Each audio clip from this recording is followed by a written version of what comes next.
Саламатсыздарбы урматтуу Кабар улуттук маалыматтык агенттигинин көрүүчүлөрү жана окурмандары.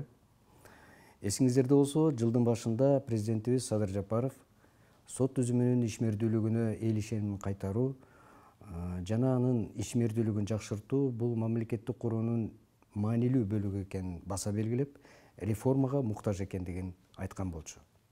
Бул жаатта кандай иштер жүрүп жатат? Бүгүн биз Кыргыз Республикасынын Жогорку сотунун төрагасы Базарбеков Замирбек Курамаевич менен маек курууну чечтик. Сөзүн башында эле бул суроону бербесем болбойт. Жакында эле бул коомдук резонанс жараткан аябай чоң окуя болду. Жана соттун пробациялык көзөмөл алдында эркиндикке кой берилип, кайрадан кылмыш ишин жасап, жана баштагы аялын кулак мурдун кесип, мындай жөкөлүк менен ушундай бир окуя болду. Бул кылмыш иштин алкагында сотторго да аябай көп сын пикирлер айтылгандай болду да. Бул боюнча эмне комментарий бере аласыз? Кандай чечимдер кабыл алынды? Рахмат. Албетте бул суроого жооп бериш өтө оор, мен үчүн өтө жагымсыз болуп жатат. Бирок ушу сын пикирден баштасам дедим эле. Мен ушу башынан айтып келем, сын пикирди туура кабыл алып, ошондон бир жыйынтык чыгаруу бул эң негизги максаттарыбыздын бири. Биз сын пикирлер эгерде негиздүү болсо, чындык болсо, биз андан качып кутула албайбыз. Сын пикирди албетте кабыл алуу, көтөрүү, ага баа берүү оңой эмес. Мына кечээинки ошол жабырлануучунун кулак мурду кесилип, оор залал алып денесинен азыркы учурда ушул ооруканада жаткандыгы бул өтө кейиштүү көрүнүштөрдүн бири. Ошону менен бирге эле ошол ишти караган соттордун чечими дагы мен үчүн өтө оор болуп жатат. Мен үчүн эле эмес, бүтүндөй Кыргыз Республикасында сот түтүмү үчүн да бул өтө оор, жагымсыз иштердин бири болуп саналат. Эми бул ишке кыскача так жооп бере турган болсом, бул зордуктоо иши, ушул жабырлануучуга болгон зордуктоо иш биринчи жолу болгон жок. Мурда да болгон экен. Ушундай зордуктоо иши болгондо эми бечара ошол жабырлануучу өзү айыптоодон баш тартып, ишти кыскартып бергиле деп соттордон талап кылган экен. Жабырлануучу? Жабырлануучу. Эми ал жөнүндө мына кечээ фейктерден жана башка интернеттен чыгып атышпайбы? Мына ошондо өзү биринчисинде баш тарткан экен. Ошо баш тартканды боюнча ишти соттор ошол эле сокулуктан кыскартышыптыр. Эске алып, Эске алып, эми бул жазык процессуалдык мыйзамында көрсөтүлгөн жабырлануучунун укугу. Ал эми соттор тарабынан кабыл алынган чечим болсо, алардын милдети. Алар милдеттүү түрдө бул ишти кыскартыш керек болот. Ал эми көзөмөлдү кылып жаткан прокурорлордун иш-аракеттерине алар өздөрү жооп беришет. Ошондо кыскарган экен. Ушул зордуктоо, экинчи зордуктоого чейин. Ал эми экинчи зордуктоо иши болгондо, албетте соттор судья тарабынан пробация жана эркинен ажыратылбаган жаза белгиленген экен, шарттуу түрдө. Албетте мен муну туура эмес көрдүм, себеби биринчиси кыскартса дагы, айыптоодон баш тартса дагы, ошого баа берип, эске алуу менен анан жаза чектеш керек болчу. Бул эмнегедир ошого карабастан туруп пробацияны колдонгон экен. Бул боюнча мен алдын ала өзүңүз билсеңиздер керек, кеңешме өткөрүп, ошол жерден тактап чечим кабыл кылган судьянын дагы ой пикирин угуп, анан кечээ күнү 27 сентябрь 2023 жылы кечээ күнү Чүй областтык сотуна апелляциялык түрдө даттанган экен жабырлануучу тарап. Кечээ күнү каралып бүттү. Ошондо каралып, ошол жанагы пробация деген чечимин бузду, алып салды дагы 8 жылга эркинен ажыратуу жазасы белгиленди. Бул бир эле кылмыш боюнча. Зордуктоо. Бир эле кылмыш иши боюнча. Ал эми жана жабырлануучу муну айтып келатканым ушундай болуп атат. Мына коомчулук билип алган жакшы болот да ушун үчүн. Ушул зордуктоо боюнча апелляциялык даттануусу боюнча кечээ күнү каралып бүтүп, ага 8 жыл эркинен жаза чектөөсү калды. Ал эми пробациясы алынып салынды. Ал эми ушу коомчулук туура түшүнүш керек. Экинчи жана кулак мурдун кескилеп, денесине оор залал келтиргендиги боюнча азыркы учурда тергөө иштери жүрүп жатат. Азыркы учурда да камакта ал киши. Ал соттолуучу, айыпкер камакта. Анан эми бул бүгүн ушул кече күнү ошол соттун чечими чыккандан кийин, область соттунун чечими чыккандан кийин бүгүн биз соттор кеңешине сунуш жөнөтүп атабыз. Тез аранын ичинде чара көрүп, бул соттун ишмердүүлүгүнө баа берилип, чечим кабыл алынат депчи. Так айтканда жумушунан кетиш керек болчу. Бизге биздин сот тутумуна мындай соттор жараксыз болуп саналат. Коомчулук да муну жактырбайт. Мамлекетибиз жактырбайт. Ошон үчүн ушундай катуу чараларды көрүлүп жатат. Ал эми сын пикир боюнча дагы бир жолу кайталап коеюн. Албетте негиздүү сын пикирлер айтса биз аны кабыл алышыбыз керек. Андан качпашыбыз керек.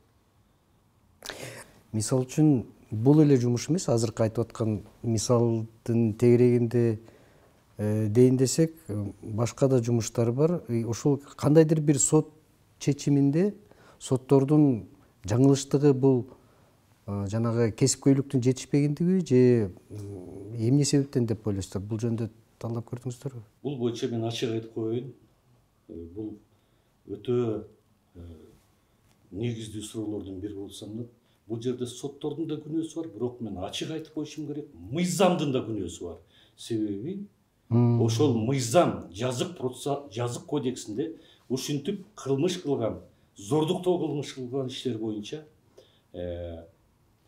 пробация колдонгонго ачык жол берип койгон. Мыйзам жол берип. Мыйзам жол берип койгон. Ошон үчүн мен могу жерде коомчулуктун алдында туруп айтат элем.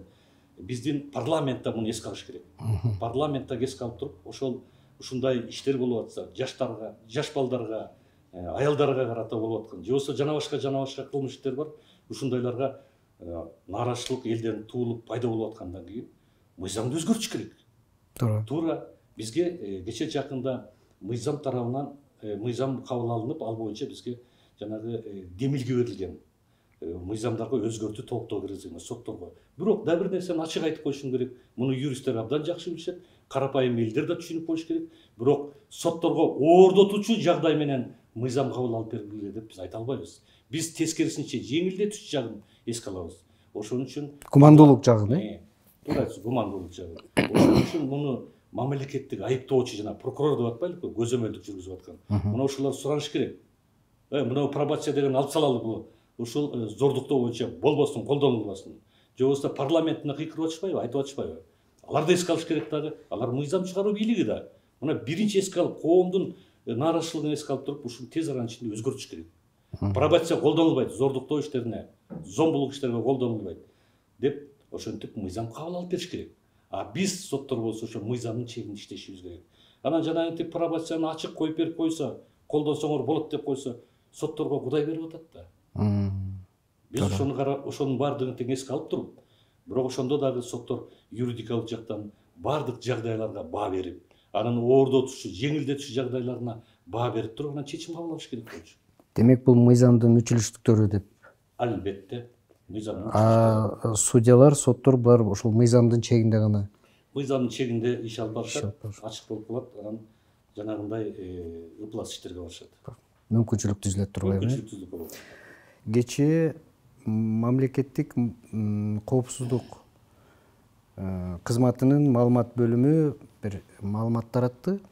Бишкек шаардык коллегиялык сотунун 2 судьясы коррупциялык схема менен пара алып жаткан жеринен кармалды деген. Бул чындыгында чоң сигнал. Себеби биз билебиз, албетте бардык жерде коррупциялык схема жок эмес, бар, бирок сотто эмес деп ойлочубуз да. Бул кечээкү болгон судьялардын арасындагы кылмыш аракет бул кайрадан дагы бир жолу айткым келет, өтө өкүнүчтүү болду. Себеби өкүнүчтүү деген себеби мен 26 августта эле, ушул жылдын 26 августунда кайталап кайрадан экинчи жолу деп коеюнчу, сотторго мен эскертүү бергем. Соттор таза болгула, адилеттүү, акыйкат өкүм чыгаргыла, элдин ишенимин актагыла деп мен ушуну чыгарганда коомчулук тарабынан туура эмес пикирлер болду да. Бул соттун төрагасы соттордун алдында жалдырап атат. Бул башкара албай калды сотторду депчи. Жок, андай эмес, туура эмес. Алардын алдында жалдырап, чочулагандай, же болбосо чөгөлөгөндөй мен андай адам эмесмин менчи. Тескерисинче биз күрөшүп жатабыз. ошондойлор мененчи, ошондой ыплас соттор менен, кылмышкер соттор менен күрөшүп жатабыз. Кечээ Бишкек шаар сотунда болгон окуя туура бул факт кармалды. Муну билчүбүз, эскерткенбиз. Ошого карабастан туруп, мына соттордун арасынан кармалышты, далилдери жетиштүү болсо керек. Биз тергөө иштерине, ыкчам кызматкерлеринин ишине кийлигишпейбиз. Тескерисинче биз колдойбуз. Ошо колдогон үчүн соттор тарабынан чечим кабыл алынып берди. Ошол кармалган аял судьянын дагы бала чакасы, үй бүлөсү бар немекен, жаш экен, бирок баардыгын эске алып туруп, биз соттор өзүбүз чечим кабыл алып бердик. Ошол эле өзүбүз деген себеби, ошол эле 1-Май райондук сот тарабынан чечим кабыл алынды. Ошол эле соттор кеңеш тарабынан чечим кабыл алынды, макулдук берилди. Ал эми жанагы ушундай схема түзүлүп калды деген бул бүтүндөй сот тутумунун арасындагы схема эмес. Биздин соттордун арасында дагы адилеттүү, мыйзамдын чегинде иштеген соттор жетиштүү, Кудайга шүгүр. Бирок дагы бир жолу айтып коеюн, бир карын майды бир кумалак чиритет дейт. Кыргыздын макалы болчу. Ошол соттордун арасында, судьялардын арасында ушундай адамдар бар. Ач көз, тойбогон, кызыл тазылыкка көздүн кызарткан судьяларыбыз дагы эле болсо бар. Ушуну менен түгөнүп калды, бүттү, токтотулат дегенде мен ошондой эле болсо жакшы болот эле, бирок дагы эле болсо бар, аларды токтотушубуз керек. Бул бүгүнкү же кечээинки иш эмес, бул мурдатан келет атам. 30 жылдан бери келаткан ушундай ыплас иштер. Биз ошон үчүн коррупция менен мамлекеттик деңгээлде ушул өзүбүздүн, биз болсо ушул сот системасы болсо, сот тутуму болсо, өзүбүздүн ичибиздеги коррупция менен күрөшүп атабыз. Жанагы мен кайра билдирүү жасап ататым да бекеринен эмес. Сот реформасы деп атпайлыкпы бизчи? Туура, мен муну дагы бир жолу кайталап коеюн. Сот реформасы жүрбөй жатат деп. Эмне үчүн жүрбөй жатат? Сот реформасы чоң багыттарда жүрүп жатат. Чоң иш аракеттер болуп атат. Мисалы мына соттор ушу көз каранды болбосун, соттор адилеттүү, акыйкаттуу чечим кабыл алсын, элдин ишенимин артылсын деп, соттордун эмгек маянасын пара албасын деп, эмгек маяналарын, айлыктарын көбөйтүп берип атпайбы? Мамлекет башчыбыз Садыр Нуркожоевич ошондо да коомчулук айткан, ой, буларга бербеш керек деп. Ана эмне бербесте паралай берсин анда эместечи. Бериш керек, соттордун эмгек маянасын көбөйтүш керек дагы, ал эми жоопкерчилигин андан да көбүрөөк жогорулатыш керек. Жоопкерчилигин катуулатышыбыз керек. Мына катуу мындан артык кандай болот? Эркиндигинен ажырап атышат. Ошон үчүн бул биринчи багытыбыз ушул соттордун эмгек маянасын көбөйтүү болчу, көбөйдү. Дагы эле болсо мамлекетибиздин өнүгүп өскөнүнө байланыштуу болот, кийинчерээк дагы мүмкүн көбөйүшү мүмкүн. Мындан сырткары ротация деп атабыз. Ротация бар. Которуу деп атабыз. Баардыгы тең өзлөрүнүн туулуп өскөн жеринде же болсо көнүп калган жерлеринде 10 жыл, 20 жыл ушинтип иштеп калган судьяларды биз атайлап ротация кылдык. Муну да жаман көргөн коомчулуктанчы. Муну коркутуп атышат, же болбосо которуп салды, байкуштарды кыйналды дегендей. Коомчулук туура түшүнүш керек. Мына ошол ротациянын жыйынтыгы ушул болуп атат. Мына ушуну которгондон кийин, мына түштүктөн түндүккө, нарындан Бишкекке алып келгенден кийин, мына ушундай окуялар жаралып атат, уже пайда болду. Мына ошондой кылмыш иштер ачык чыгып атат.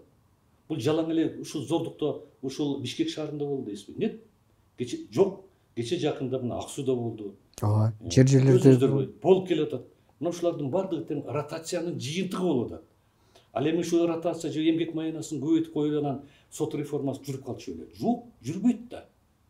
Муну менен алдыга көтөрүлөлү, дагы чыгалы деп мына соттордун иштеринин сапатын өтөлү, соттордун акыйкаттуулугун өтөлү деген багыт көттүк. Эми, конечно, багытты көбөйтө берсе болот, көп тапшырмаларды кое берсе болот.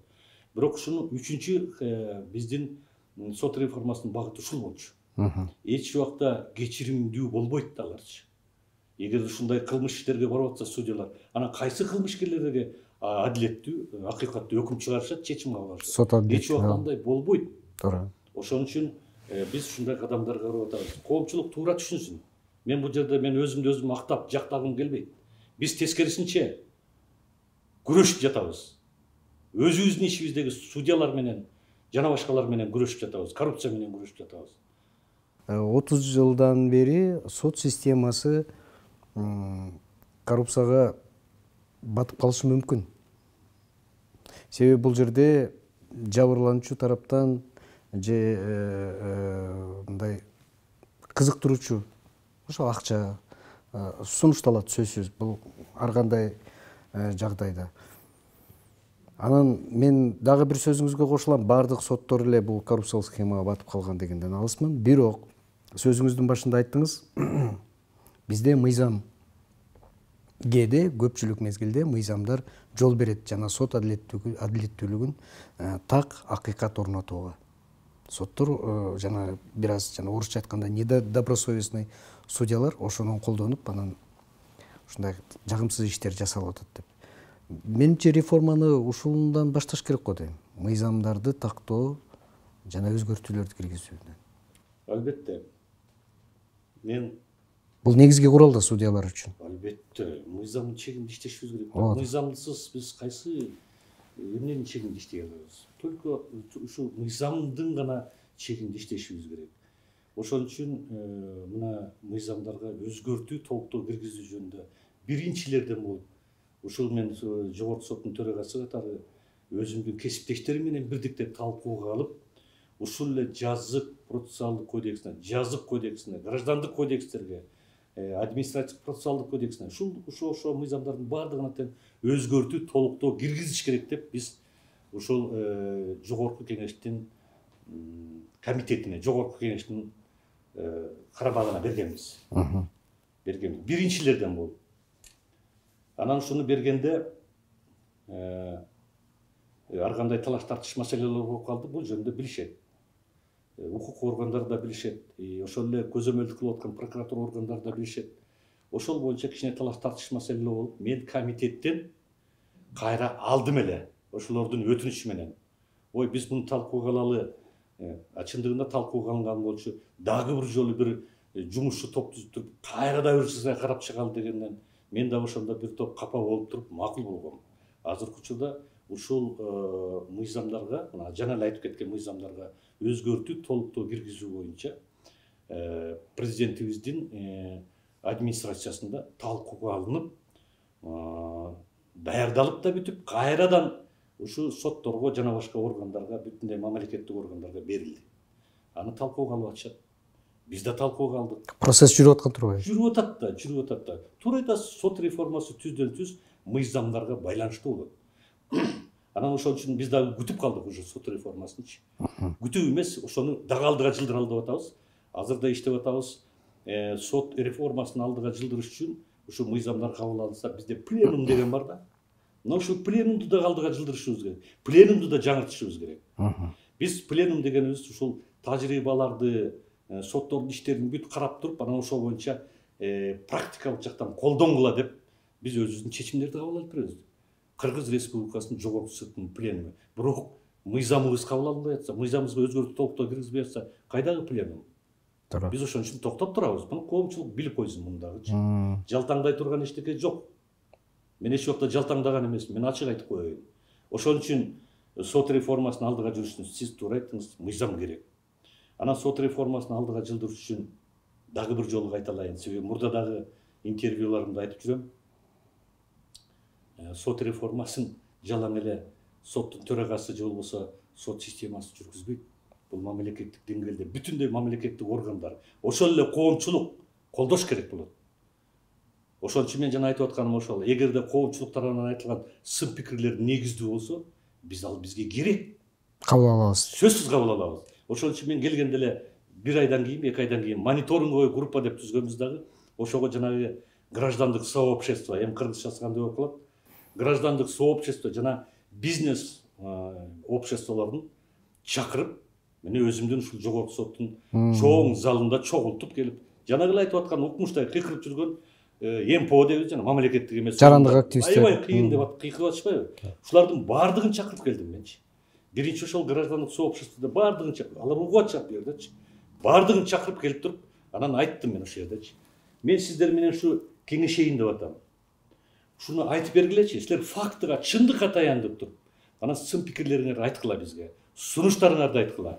Биз ошол сунуштардын, сын пикирлердин негизинде фактыга таянып айтып берсек, далилдерге таянып айтып берсеңер, ошондон жыйынтык чыгаралы деп биз Сунуштадыңыз. Сунуштадык. Баардыгы чогулуп отурат, баардыгы тең. Ошолордун кээ бирөө ошол убакта түрмөдө эмес болчу, азыр түрмөгө жатып кайра чыгып да келишти. Мына угуп койсун ушунун баарын теңчи. Эмне деш? Эми ошондо айтып атам да, сотторго сын пикирлерин кайсылар деп атам да. Эмне сунуш бересиңер? Ушул сотторду оңдойлу. Сот системасын оңдойлу. Эмне деген сунуштарды бересиңер десек, ой, баардыгы тең сунуштарын бере алышпайт. Артынан жүгүртүп койдум ананчы. Куу ал артынан. Айт депчи. Айт деп. Десем ошондо бир эле жана Чолпон Идиновнаданга кана ушундай бир негиздүү сунуштар келген экен. Ошолордун баардыгын биз эксперттерге берип, мына ушул сын пикирлер, сунуштар туура экен десек, алар кээ бирин туура деди, кээ бирин туура эмес дешти.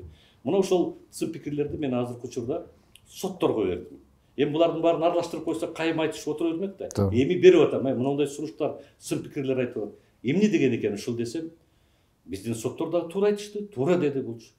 Кээ бир жерлерин айтты, туура бул негизсиз экен деди. Көбүнчө негиздүү деп айтышты. Колдодук да бизчи. Биз эми ошолордун негизинде мыйзамдарга өзгөртүү, толуктоо киргизип анан бердик да. Туура. Биз кол кошуруп отурган жокпуз. Менимче бул эң туура формат болуш керек. Анан эми бизнес сообществолордон да келди. Алардан өтө көп эмес, а билем гражданский сообществонун болгону Жакуповадан келди. Ачык айтып коюш керек. Мына ушуларды биз карап иштеп атабыз. Мына дагы деле болсо чакырып атам ушуларды. Мониторинговый группада өзгөр түзгөнсүздөр. Чогуу түздүк эле менин ушул сунушум менен. Келгиле катышкыла деп атабыз.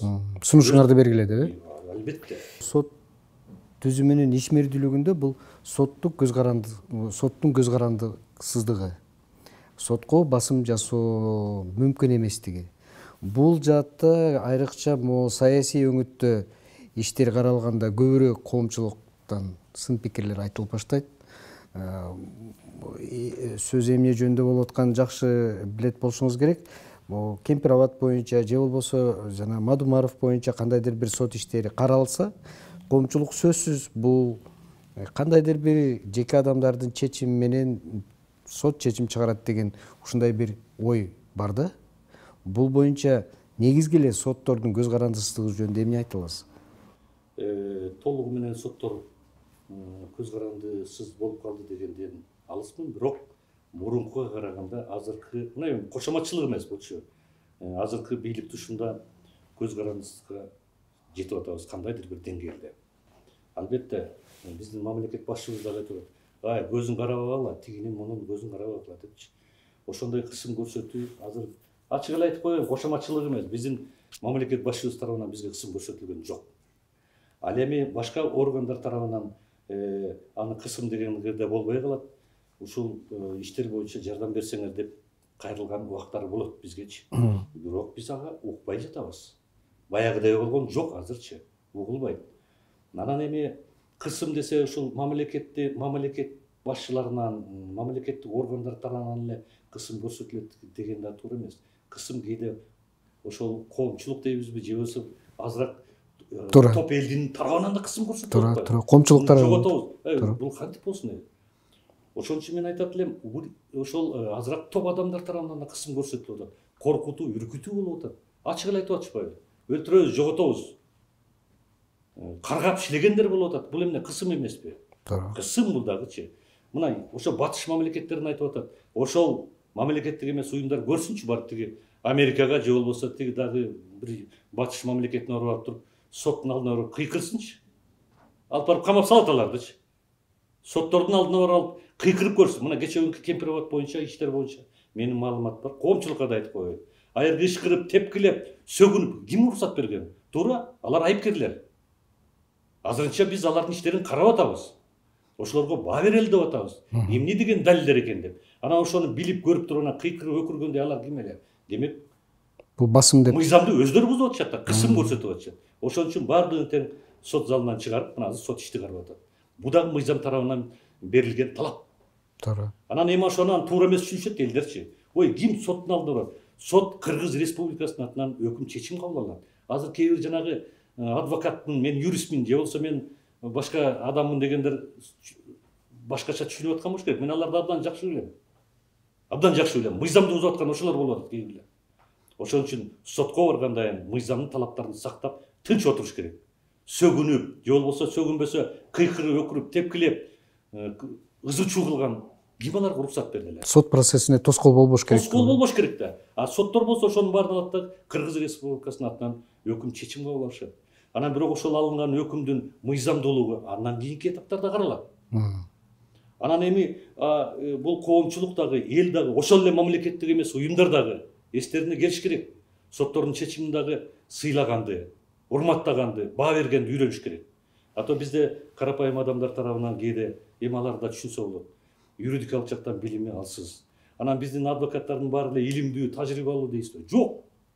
Ошолордун арасынан кетет, бурмалап. Кичинекей бир майда чүйдө тыйын тыпырга, мүлккө кызыгып, бир туура эмес иштерди, туура эмес кеңешмелерди беришет. Анан алардын байкуштары эмне дейишет анан? Ой, туура эмес депчи. Мына бизде жогорку сотко чейин күчүнө калган чечим өкүмдөр бар. Мына мага айтып атышат. Мына дагы бир жолу кайталап коеюн. Баягында да айттым эле. Актап койсо, туура эмес актап койду. Бул тигиндей мындай деп кыйкырышат да экинчи тарабы. Акталбай соттоп койсо, туура эмес соттоп салды дейт. Ошон үчүн мен муну айтат элем да, соттордун чечимине баа бергенди да үйрөнүш керек. Урматтап, мыйзамды сыйлаганды да үйрөнүш керек. Мен ушинтип жооп берет элем.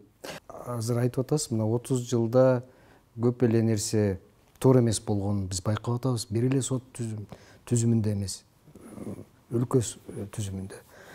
Эгерде ушул убакка чейин кандайдыр бир туура эмес чечимдер кабыл алынган, сот тарабынан алынган чечимдерди азыр могул реформанын жардамы менен, өзгөрүүнүн, жаңыланын жардамы менен кайра карап чыгууга мүмкүнбү? Ушул боюнча кандай ойдосуз? Же бул сот чечими каралбайт жана даттанууга жатпайт деген бир түшүнүктөр бар го, айрыкча могул жогорку соттун. Эми бул ушундай маселелер өтө көп. Бул баардык соттордун коллегаларында жаралып келаткан көйгөй. Бул боюнча мыйзамдын чегинде иштешибиз керек да. Мыйзамдын талабы ушундай. Жаңы ачылган жагдайлар пайда болсо, ошол иштер боюнча алар кайрылган укуктуу. Же болбосо кээ бир иштер боюнча, мисалы, кече жакында жаңы мыйзам кабыл алдык. 10 жылдан өтүп кетсе, мисалы, жана административ иштер боюнча, жер талаш, башка бир объектилердин талашы боюнча 20 жыл, 30 жыл өтүп кетсе деле берип ачканда, биз эми токтотуп койдук. Жаңы мыйзамга өзгөртүү кирдик, жаңы. 10 жылдан ашпаган убакыттан 10 жылга чейин болсо, ошо жаңачылган жагдай деп кайрыла берсин, келишсин деп атабыз. Мына ушундай өзгөртүү толтурууларды киргизип атабыз. А так мындай жаңачылган жагдайлар болсо кайрылса болот. Мүмкүн. Кайрылат. Эмне дейбиз? Жаңачылган жагдай кече күнү пайда болсо. Бирок ал убакыт менен чектелген турбайбы? Эми бир жумушту жанагындай орусча айтканда бесконечно карай бергенге дагы эми анда чектешибиз керек да. Чектелүү болуш керек. Эми сизге чоң рахмат айтабыз. Убактыңыздын тардыгына карабай бизге сот түзүмүндөгү жүргүзүлүп жаткан иштердин, сот тарабынан айтылып жаткан сын пикирлерге мындай ачыктоолорду, ачык оюңузду билдирген үчүн сизге ыраазычылык. Рахмат. Сиздерге да чоң рахмат. Мен да бир кичине айтып коеюн дедим. Сен таза болсоң, мен таза болсоң, коом таза болот дейт. Ошон үчүн биз баарыбыз таза болушубуз керек. Туура айтасыз. Саламатта болуңуздар.